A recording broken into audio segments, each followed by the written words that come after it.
Estamos aqui com o nosso convidado, advogado Caio Bartini, especializado no direito tributário. Doutor, a população nos quatro cantos querem uma solução, o porquê da disparada dos preços dos combustíveis. A disparada dos preços dos combustíveis ela tem basicamente um fator preponderante que é a importação de insumos que o Brasil faz de um preço que é dolarizado. É o que eu digo, o Brasil ele tem uma capacidade muito grande de petróleo bruto, mas nós dependemos de petróleo refinado, de combustível refinado, nós não temos capacidade de refino. Então, muitos dos nossos combustíveis dependem ainda da importação. Então, uma grande parte é subsidiado pela importação.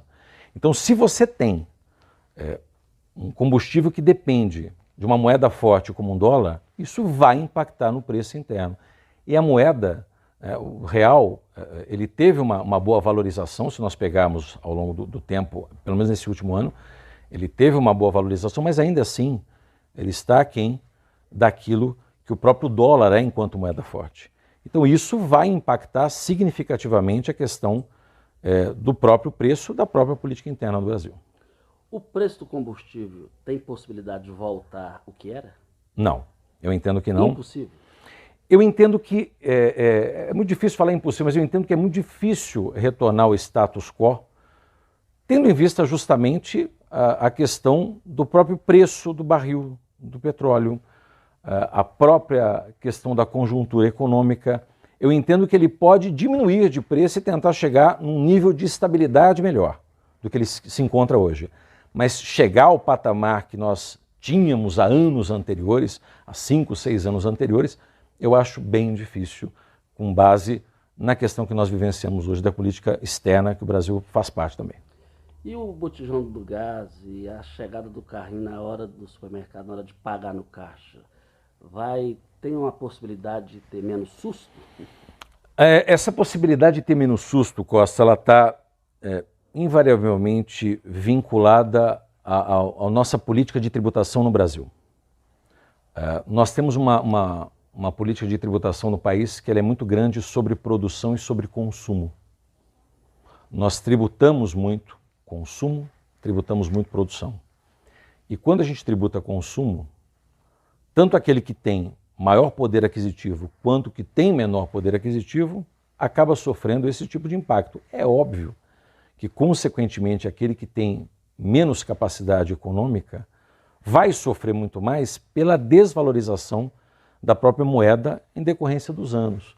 Então nós temos aí uma inflação que hoje é alta, de 2 dígitos. Essa inflação ela vai minando o poder de compra e, consequentemente, isso afeta diretamente na hora da pessoa chegar no supermercado, na hora de comprar um gás. Lembrando também que nós também dependemos, na questão de gás, de critérios que advêm de importação em determinados segmentos. Então, tudo isso é um mecanismo que ele é muito complicado, mas, consequentemente, eu entendo que se o Brasil ele adotar uma política econômica, isso vai depender do próximo governo. Se adotar uma política econômica mais diferenciada, tentar enxugar mais as despesas públicas, para tentar baixar o nível da própria inflação a 1 dígito, nós conseguimos, com isso, chegar a patamares aceitáveis de viver aqui em sociedade. O agronegócio vai muito bem, é voz geral. Corre risco dessa categoria ser atingida? Eu creio que toda categoria, todo setor, ele pode ser atingido a depender do tipo de política que você economicamente adota. A parte do agro, ela não está fora disso. Notadamente, quando você fala da tributação, principalmente, o ICMS em si, quando você fala de outros tributos que incidem sobre a atividade do agronegócio em si, seja para o produtor rural, seja para a agroindústria, seja para as cooperativas, mais que tenha lá as questões de isenção, tudo isso, a depender da forma com que tomada a decisão econômica, a decisão política, vai ser afetado. E o setor do agro não está fora disso. Então, é possível que afete, sim, as exportações, a depender da política de preço adotada. É possível, sim, que nós tenhamos aí, dentro de um aumento significativo que nós vemos da tributação no nível interno, disso chegar a gerar para o preço final um maior aumento, isso fazer com que o Brasil perca a sua competitividade. Então, tudo isso é uma equação que eu sempre digo muito difícil de ser resolvida e que precisa de bastante estudo, com bastante técnica, para poder tomar as melhores decisões, as melhores medidas. E o senhor, que é um advogado de ponta, com reconhecimento nacional e internacional, como que o senhor analisa a eleição presidencial, aí já fazendo um cruzamento com o agronegócio que vai muito bem no Brasil? Qual o risco? Porque a gente vê aí dois extremistas, Bolsonaro na direita e Lula na esquerda, que estão liderando as pesquisas. E aí vinculando o sucesso do agronegócio. Corre algum risco pós-eleição? O risco que se tem vai sempre depender não só do chefe do executivo, mas quem ele coloca nos ministérios que são importantes para o setor.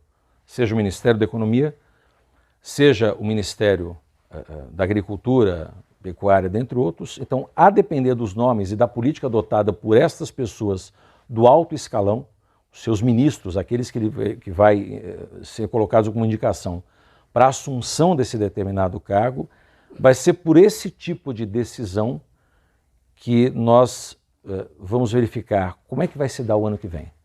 Hoje, esse ambiente de polarização, ele faz com que haja uma retração de mercado e, consequentemente, todo mundo fique na expectativa. Será que vai se manter a situação? Será que nós vamos ter uma mudança da política?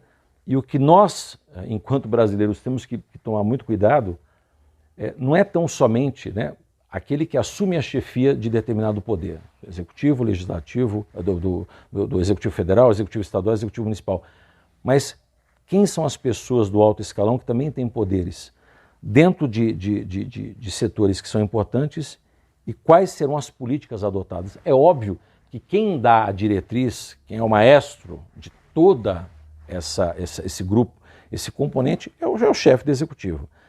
Mas é óbvio que, a depender do nome escolhido, você tem uma política que pode ser muito bem aceita e uma política desastrosa.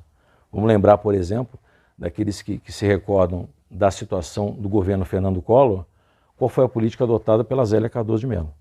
O que levou à situação econômica? Vamos verificar quais foram as políticas adotadas, por exemplo, por Fernando Henrique Cardoso quando estava à frente do país, em 2 mandatos, quais eram as diretrizes econômicas que foram adotadas.